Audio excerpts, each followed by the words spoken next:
Smo. Ok.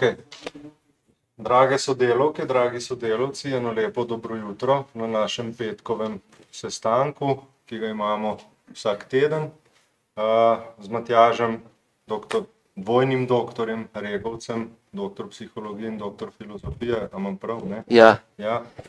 Se že en čas dogovarjava, da bi tudi vam predstavila, kaj delamo. Vsi veste, naš razvoj je kar hiter na vseh področjih in Matjaž pač igra ključno vlogo zdaj nekako v sintezi vsega tega, kar smo v 10 letih, pa še malo več nabrali mi na fizičnih telesih kot terapij. Vsi smo se srečali z raznimi tudi težavami, seveda, a ne, kako obvladovati sebe, ko imamo pred sabo umirajočega pacienta, kako obvladovati sebe, ko imamo pred sabo tečnega pacienta, kako obvladovati sebe na koncu koncev, ko nas nekdo pohvali, pa malo ne vemo, kaj bi, a ne. Matjaž je osnoval tole prekrasno shemo, spodaj je original, zgoraj je pa naš dizajner to narisal, in sva rekla, da riskiramo en sestanek. Jaz sem vam to seveda po svojem zelo laičnem razumevanju enkrat razložil, danes bi pa Matjaž kakšno besedo več na to temo dal. Jaz bi samo rekel, da zelo je pomembno, da ta skica ne kaže posameznika, kaže pa tudi interakcijo med posamezniki, torej med vsemi nami, med nami in pacienti, kaže na odnos na sebe, torej to je res ena taka, tako kot je Bojan enkrat rekel za digitalno zobozdravstvo, enkrat v zgodovini se nekaj pojav, ki je treba vse staro malo odstraniti in se zelo poenostavijo stvari, ker smo naredili en pomemben korak naprej in jaz mislim, da bo tole se še veliko pisalo o tem. Matjaž, beseda je tvoja. Hvala, Sebastian. Prvič moram povedati, da sem zelo vesel, že jaz rečem klinika maha, a ne, ker imam tudi kavč tukaj, a ne, klinos je kavč, tako da za mene je to klinika maha, a ne. In da sem začel lahko tukaj delati, a ne, delam v ponedeljkih in da sploh še nisem videl, a ne, kolektiva in zelo lepo je videti, pravzaprav, da ste tukaj, čutiti je en tim, a ne, in seveda to shemo, a ne, Sebastian se ne bo pohvalil, sem naredil s Sebastianovo pomočjo, v sodelovanju s Sebastianom, z njegovim vplivom in v bistvu to najino sodelovanje je potem prineslo do tega, da sem začel o simptomih razmišljati na en nov način, seveda na podlagi svojega 30-letnega dela s pacienti v psihoanalitični obravnavi in v psihoterapevtskem zdravljenju. Ta teorija simptoma, ki pravzaprav ves čas na nek način govorimo o simptomih kot o nečem, kar nas mogoče strahom, a ne, navdaja, tesnobo, odporom, pokazati na en drugačen način, na en ne samo pozitiven način, ampak tudi na en način, kako nas pravzaprav življenje hoče pripeljati nazaj k sebi, v stik s sabo in svojo bitjo. Torej človekova bit, a ne, to je eden najstarejših pojmov v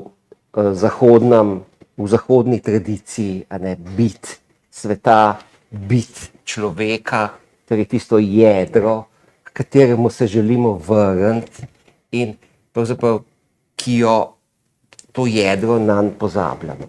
Pozabljamo pa zaradi tega, ker smo tako narejeni, nihče ne ve, zakaj smo narejeni, tako kot smo, a ne, ekscentrično smo narejeni, za razliko od ostalega živega sveta in prav specifično od najvišje razvitih živali, smo mi umsko, miselno, pravzaprav hipertrofno, prekomerno razviti. Torej naš miselni svet, svet uma, razuma, deluje relativno avtonomno, kot najbolj veste iz svoje izkušnje, razmišljamo vse mogoče, uporabljamo vse mogoče pojme, znamo povedati vse mogoče, znamo se hecati, znamo pisati knjige, smo znanstveniki, humanisti, filozofi, teologi, zdravniki, psihoterapeuti, tako vsi imamo polne glave teorije, miselne teorije,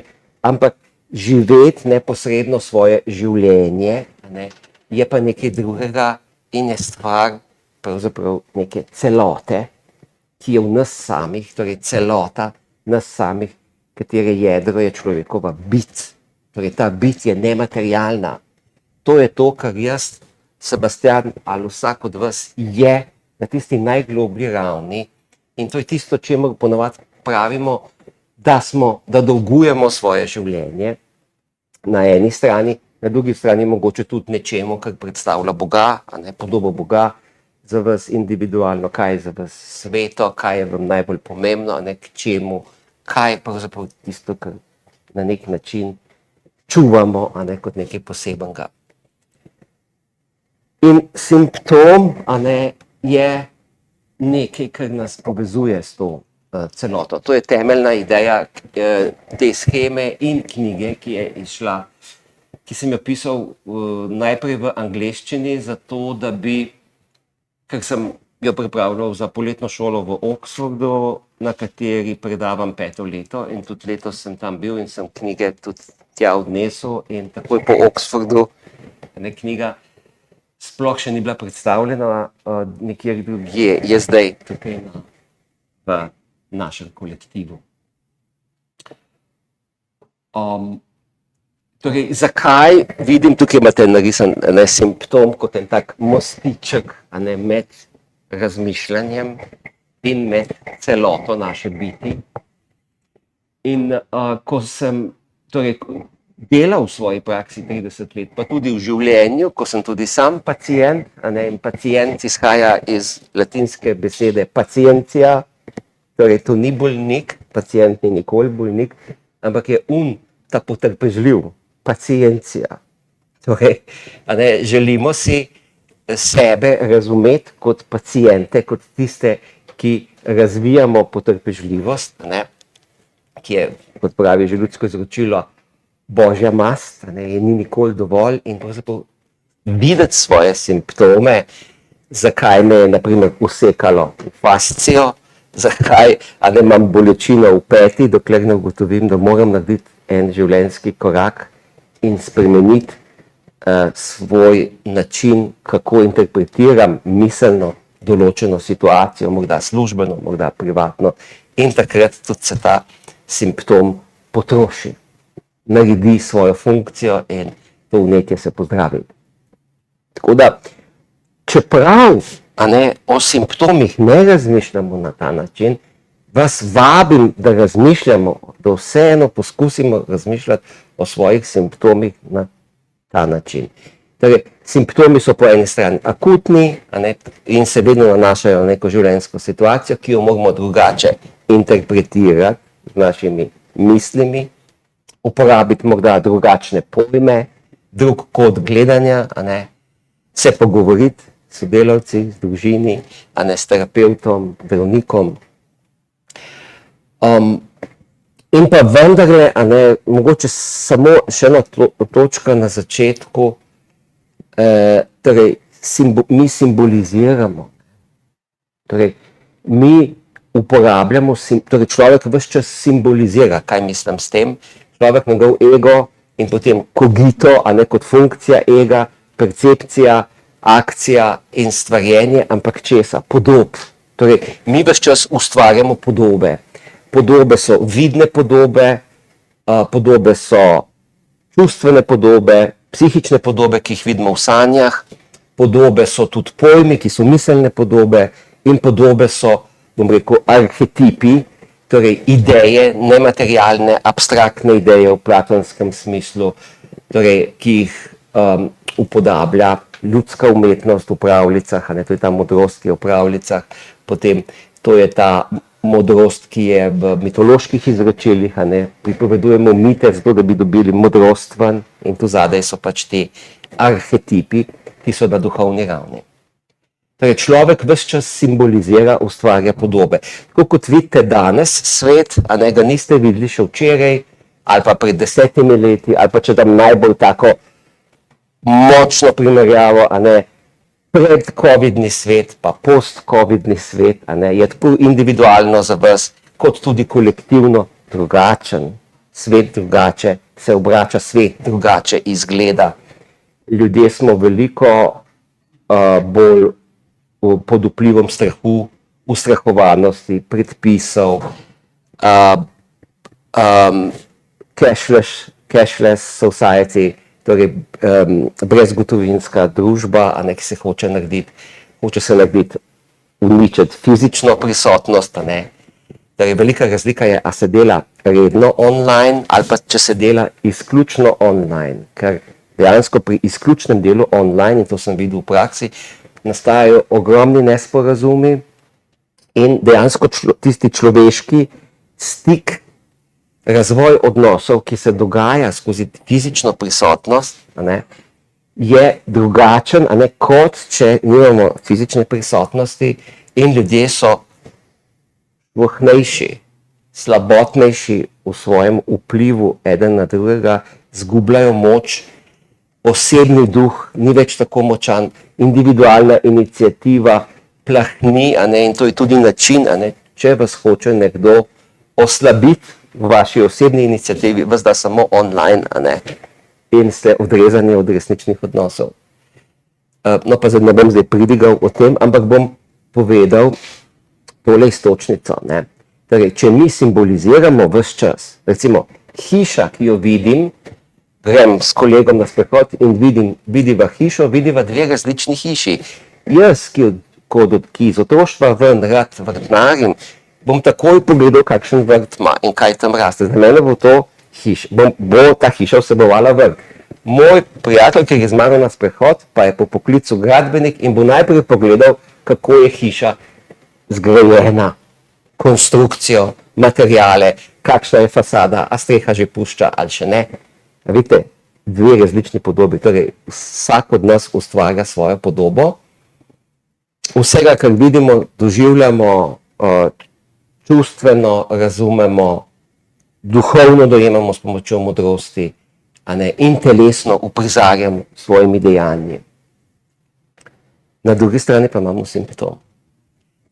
Simptom je pa, a ne, je pa nekaj, kar ne izhaja iz ega in je tista temeljna zadeva, ki nas pa, ki ima to funkcijo, ne, prihaja iz naše biti. Torej, čudimo se simptomu, a ne, zakaj sem zdaj depresivna, a ne, zakaj sem kar naenkrat razdražljiva, zakaj sem razvila kožno vnetje, a ne, alergijo, zakaj se mi noht na nogi noče zaceliti, ne, na prstu.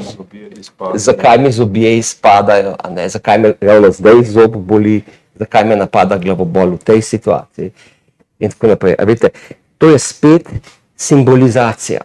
Torej, spet se ustvarja podoba, torej telesni simptom, psihični simptom, duhovni simptom, miselni simptom, ki pa ni po naši volji, ki ne izhaja iz ega. Vidite, izhaja iz celote našega bitja. In torej to spoznanje je izjemnega pomena, ker nam pove, da ima simptom ni samo simbol, a ne, ki hoče naš razvoj, da nam spremeni miselni način funkcioniranja, naše misli, naš način razmišljanja, temveč je nekaj več, je klic. Je tisti poskus, da bi naša bit uredila osebo. Ne. Nas same. Torej, a ne, k sreči, torej, dokler imamo simptome, smo živi. Dokler imamo simptome, lahko delamo na sebi, lahko nekaj iz sebe naredimo, lahko izboljšamo življenje, kakovost življenja. Poraba antidepresivov se je podvojila po covidnem času v Sloveniji. Torej, ti podatki so grozljivi, ne? Torej, en majhen del populacije dela na sebi, ne? Dela na sebi, vi delate tudi s pacienti, ki so drugi, ampak pacienti smo tudi mi sami. Torej, nihče vam ne bo dal tega poguma, ne, te podpore, da nekaj naredimo zase, ko dobimo simptom.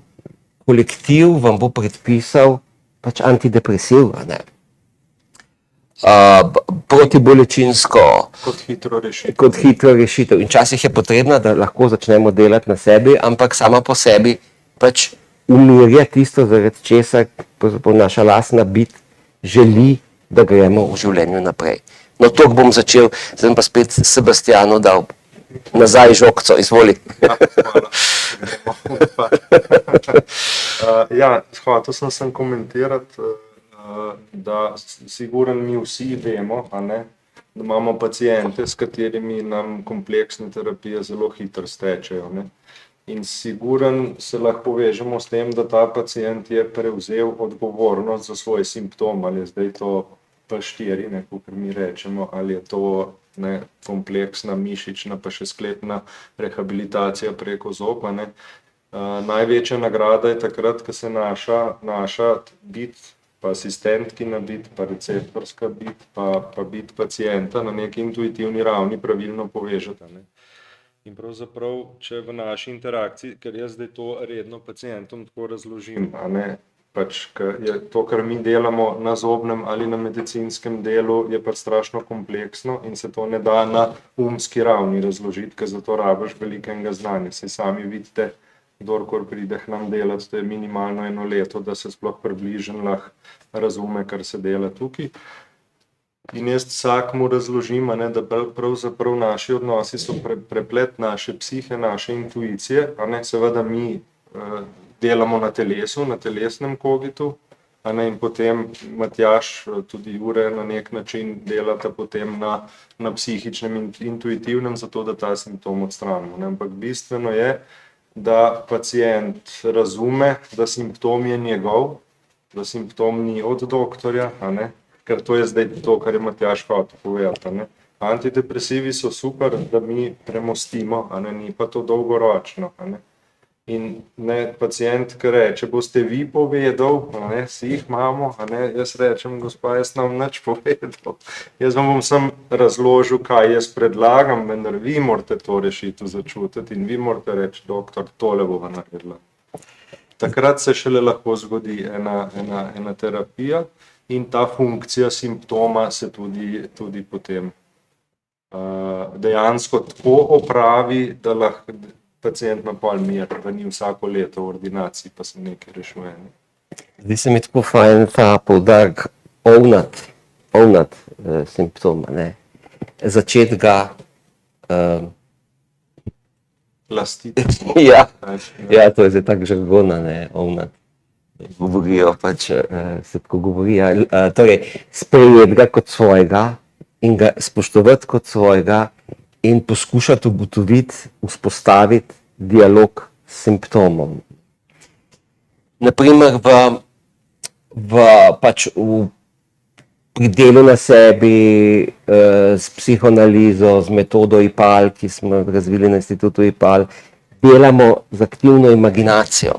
Torej, imaginira se simptom. Simptom se kaže tudi v sanji, ne. V sanjskem dogajanju je simptom, recimo, ne morem naprej, ne, ta tipična sanja, ne morem naprej, potem odnaša me morje, naprimer, ne morem se ujeti za breg in take. To so vse simptomi, ki so tudi v sanjah, ampak jih tudi z aktivno imaginacijo lahko imaginiramo, a ne, torej to, da zapremo oči in vidimo, kakšna slika nam pride pred oči, a ne, torej na tej duhovni in psihološki ravni pridobivamo podobe, ki so povezane s simptomom in tako lahko postopamo, a ne, zdaj govorim pač iz svoje perspektive,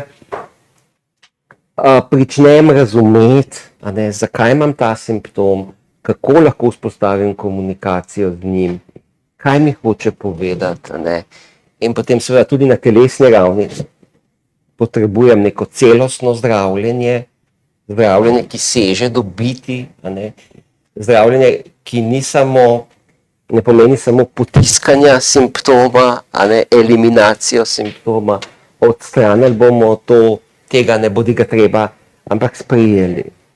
torej sprejeli. To je, Gospod, to je vaš simptom, a ne. To je vaš simptom, to ste vi, ki za sebe v tem delu še ne veste. Ampak je prišlo v tej obliki do vas in zato je simptom v tem smislu darilo življenja, darilo biti, imamo nekaj zadelati, je realističen, a ne, ni predpisan strani nekoga od zunaj, ampak je predpisan z našo lastno pogojenostjo, z našo lastno osnovno notranjo, pravzaprav z izvorom nas samih. In s to skrivnostjo, ki jo ves čas ne vemo, ampak jo odkrivamo, a ne, kako živeti svoje lastno, neponovljivo, enkratno, individualno življenje. Torej, ko se zavemo, da je to tisto, kar najbolj dragoceno, kar sploh lahko imamo, potem vemo, da simptom je del tega. Ne. Torej, bom dal dal en svoj primer. Jaz sem bil zelo težek, bom rekel, bolnik, zdaj sem že bolj pacient, že malo več potrpežljivosti razvil. Jaz sem imel kot otrok hudo bronhialno astmo in seveda se je poskusil z vsemi možnimi zdravljenji, kjer se je ta simptom samo dušil, a ne, tako kot sem se tudi sam dušil ves čas. Jaz sem šele potem, dobro, v puberteti je to bilo boljše, pa je bilo potem boljše, ko sem bil v lastni terapiji. Na koncu sem se pozdravil z ekstremnim športom, torej z maratonom 42 km, takrat je šele je astma se do konca pozdravila, tako da mi je tudi zdravnica zbrisala iz diagnoze, ker je zdaj že toliko leta, ne, brez zdravil in brez napadov, ampak razlog je bil v družini, razlog je bil v družinskem tabuju, ki se je skrival, razlog je bil v družinski travmi, ki se ni smelo povedati, pač so bile takšne razmere, a ne, med vojno in po njej. In ko sem to ozavestil, sem šele, pravzaprav, kjer sem se tudi z mamo pogovoril o tem, sem lahko dejansko do konca ozdravel. Ampak če ne bi bilo tega simptoma, dobro, to je bil res brutalna astma, torej na urgenci, na injekcijah, adrenalin, ne vem, kaj so mi vse dejali, da bi me rešili, ker dejansko sem se dušil. Če ne bi bilo tega simptoma, ne bi šel potem študirati v London najprej 3 leta, pa 6 let na Dunaj, a ne, potem še 2 doktorata, delal ves čas na sebi in z drugimi, da sem pravzaprav nekaj naredil iz sebe. To je pač en tak ekstremen primer, ampak simptomi so tudi pač na neki blažji, manjši ravni. No in preden dam samo besedo spet nazaj, bi samo opozoril, da so 4 razsežnosti simptomov, torej telesni simptomi, ok, poznamo morda najbolj očitni, ampak potem so duhovni simptomi, a ne, kjer človek izgubi zaupanje v življenje, tisto vero, optimizem, a ne, tisto naphanost z lastno energijo, da bom nekaj naredil, upati si, a ne, to je duh, to je osebni duh, ki ima vsak človek ima osebnega duha in depresija je primer za mene duhovnega simptoma, ker človek ne more več sebe izražati, ne more več naprej, ne zaupa več v življenje, ne zaupa, da bo naslednja oblika odnosa, ki ga bo, a ne, doživel, zgradil, boljša od prejšnje. Ker življenje gre vedno naprej, vsaka oblika, naslednja oblika odnosa, službe, družine, če hočete, je bolj razvita od prejšnje. In če imate že nekaj življenja za sabo, boste videli, kako to drži. Ne? In to osnovno zaupanje v življenje, v njegovo dobrodejnost, v najvišje dobro, kot bi rekel že Platon, ne, se lahko poškoduje.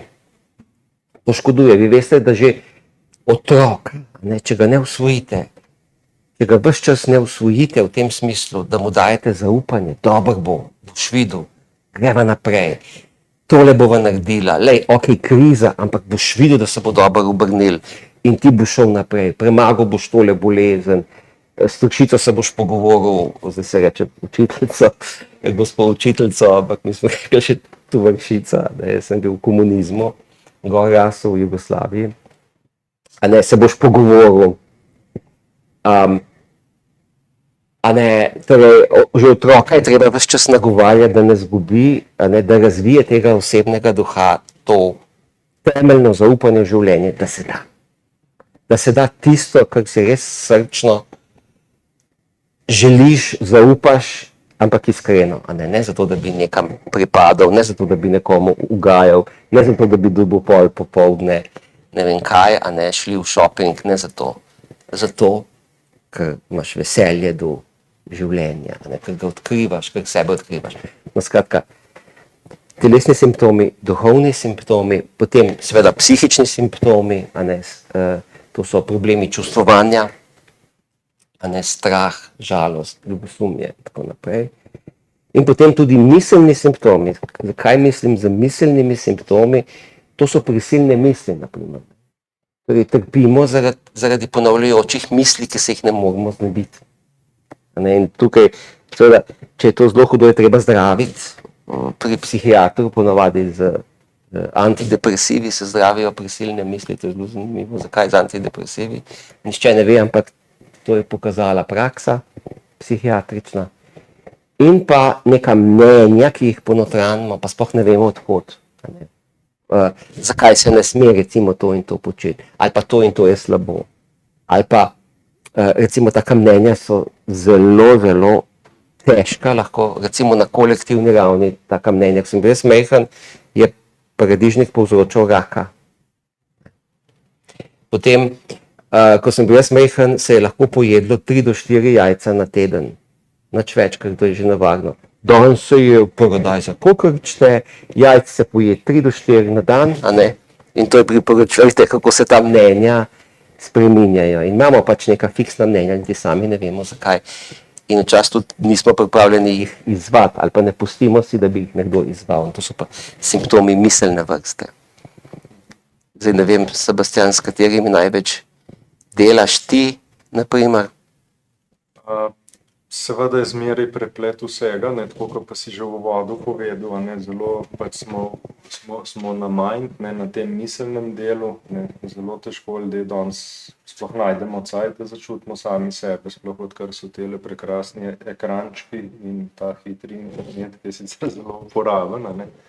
Po drugi strani nam pa ta miselni del totalno zaposli in pravzaprav sej vidimo, ne, mislim, mi delamo s pacienti dnevno, a ne, tudi sami smo pač v resnici pacienti, tudi usklajevanja med nami, a ne, pač mi smo velika ekipa, ki bom zdaj malo grdo rekel, ne štanca, a ne, ampak delamo resne terapije, pa razvijamo cel čas, a ne, in to je pač od vsakega od nas zahteva eno veliko mero potrpljenja in usklajevanja, a ne.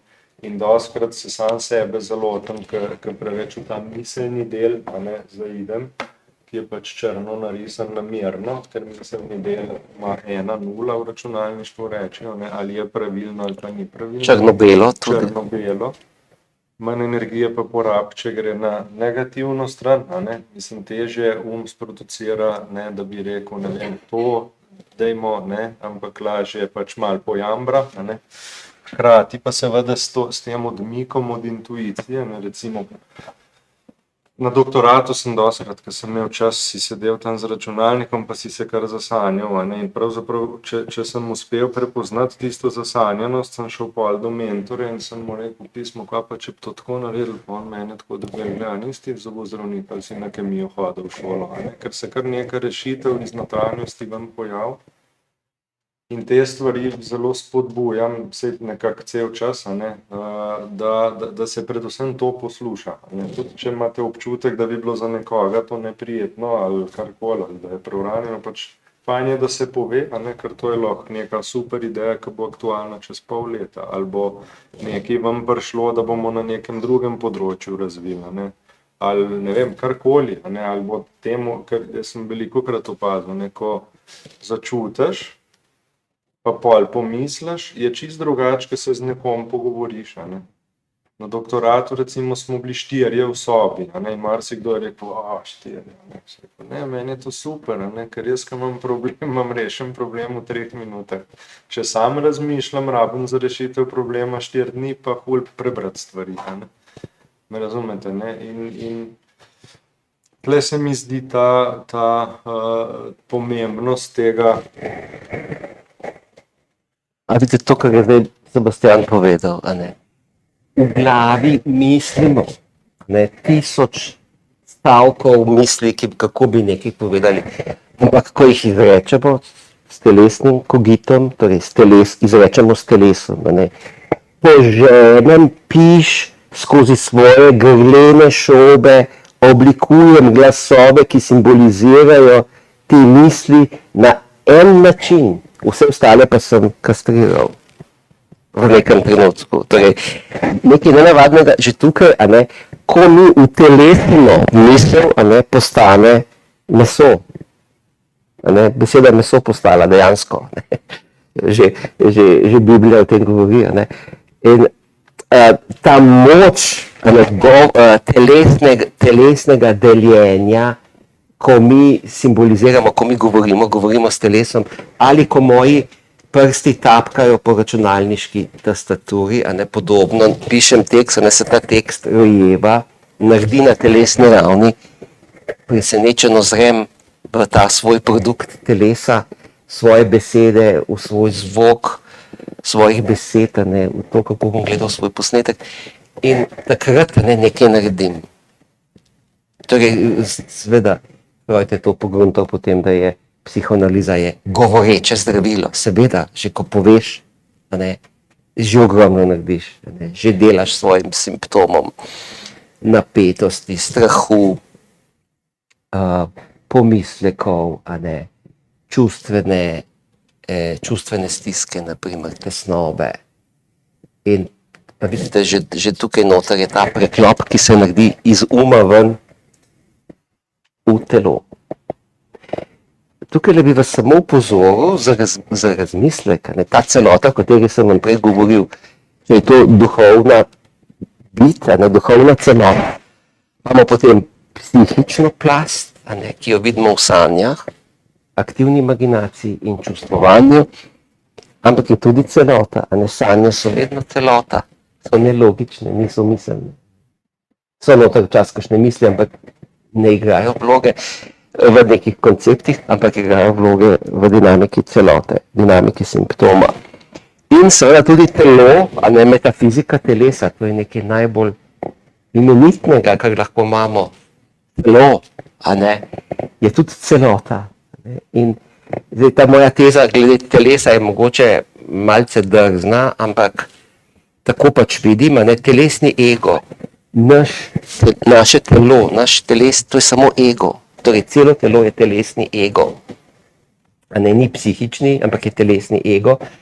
In zdaj celota tega telesa vključuje vse tisto, kjer sem jaz razpostavljen v času in prostoru. Trenutno je moja celota, je zdaj tale skupina, je zdaj tale soba, ste vi, sestavljate mojo telesno celoto. Ker v kontaktu z vami oblikujem besede trenutno tako kot jih, misli sem ostale dal na stran in točno te govorim kot jih in nobene druge.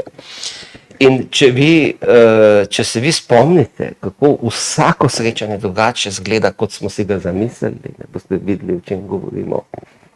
Torej, nikoli ne vemo, kakšen bo dan. V vsakem trenutku na življenje lahko presneti, ampak moraš nekam iti. Ne? Moraš se nečesa udeležiti, ne? Moraš nekoga poklicati, se potruditi, izstopiti iz te svoje, bi rekel, ekscentrične izoliranosti v mislih, v glavi, a ne? In priti v svet, priti svojo fizično pojavnost in takrat se začne alkimija, temu spravim alkimija, ker alkimija je veda ne o, to je bil en majhen del, nekako bi kovine spremenili, da to sploh ne gre za to.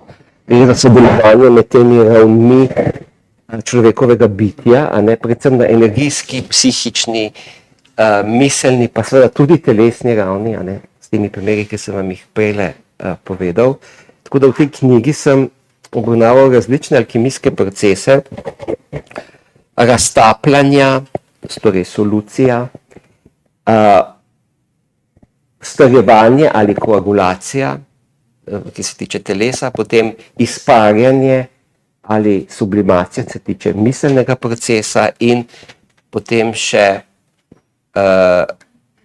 kalcinacijo ali izgorevanje, ko nekaj izgori in deluje samo še na duhovni ravni, se dematerializira. Ta knjiga obravnava različne alkimijske procese, pri čemer lahko uporabljamo to shemo. Najprej lociramo simptom, iz katerega ravni izhaja, ampak vedno bo pomenil spremembo našega mišljenja. Kaj še uporabljam? Uporabljam še v tej svoji metodi IPAL, ki smo jo razvili na Institutu IPAL, sodelavci v 30 letih, odkar delujemo, je kozmogram, a ne, zdaj to ni astrologija, ampak je kozmologija, simbolna kozmologija, in sicer se uporabljajo osebni arhetipi, ki jih lahko pridobimo s tem, da se nariše rojstna karta ob času posameznikovega rojstva in kraju, in se pravzaprav lahko na simbolni ravni dela z simptomi, s tem, ko se ga plasira v rojstno karto ali kozmogram. Zakaj je to kozmogram? Ker je neka matrica, s pomočjo katerega ustvarjamo svoj kozmos, svoj svet. Naprimer, če mi lociramo simptom, torej, da človek trpi za tem, da življenje nima globine, da je vse izumetničeno, da je vse umetno, da ni povezan z drugimi, da trpi zaradi izolacije, potem je to, vemo, da je to simbol, ki se povezuje s simptom, in simbol, ki se povezuje s tehtnico, arhetipom tehtnice, kajti tehtnica kot arhetip in kot psihološki tip ima to senco. Če ne more človek v globino, ostane na površini, ampak potem življenje nič ne šteje. Vse je nekaj na povrh, vse je nekaj površinsko, nima globine, ni povezan z drugimi. In potem, če se pogleda njegov kozmogram, in v tem primeru, če bi bil to človek, to je pač kozmogram nekega predavanja, ampak bi tukaj le videli 8. hiša, ima tehtnico v 8. hiši, ki ima simboliko, tradicionalno simboliko skupnega življenja, dediščine, smrti in davkov. Take stvari pač noter. Lahko pravzaprav pričnemo delati, a ne, kako pa vi vidite, kakšen je vaš odnos do smrti, naprimer, in začnemo pogovarjati, in se potem ta simptom pomeni, se porabi, a ne, človek pride v globino, ne, začne razmišljati o smrti, govoriti o smrti, morda mu je babica umrla v nekem ključnem otroškem obdobju, in na ta način pride v globino, a ne, se ta simptom izzveni. Tako da to je bil en takšen primer, a ne, torej v metodi IPAL, a ne, imamo ta diagram, a ne, in ta kozmogram, a ne, v kombinaciji. V knjigi je tudi ta shema razložena. Ja, velja. Telesni kodi.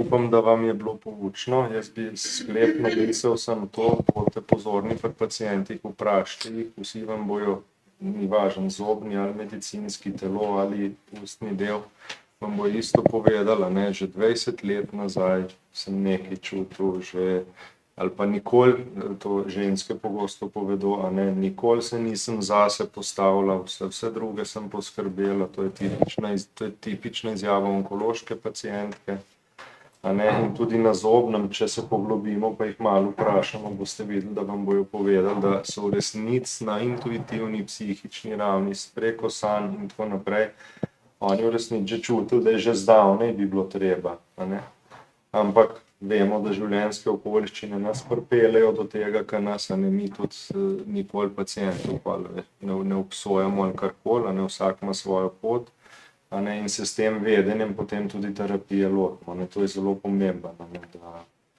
da pač razumejo funkcijo in pa da morajo zdaj to, kar so povedali, v prakso spraviti, torej tudi sebe upoštevati. Ne? Seveda ne na miselni ego ravni, ampak postaviti svojo, bi rekel, izvesti proces individuacije, to sem prav povedal. Ja, mogoče samo to bi še navezal se, a ne, bistveno je največ, kaj v življenju naredimo s telesom, pa katera dejanja naredimo, ampak enako pomembno je tudi dejanja, za katere se odločimo, da jih ne bomo naredili. Čeprav bi jih mogoče morali, a ne.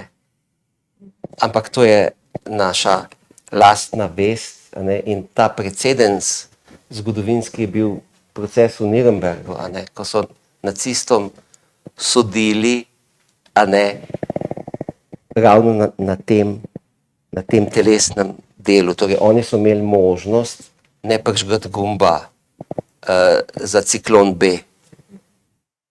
A ne. In to se mi zdi res bistveno, a ne, za zaključek mogoče, a ne, tudi to, česa ne se odločimo, da ne bomo naredili, a ne glede na vse. Tako, hvala vam, bomo še drugi del naredili. Hvala, Matjaž, za lepe misli. Hvala tebi za tako kot na dobro jutro, a ne, tako da dobro jutro še enkrat vsem in lep dan želiva oba dva,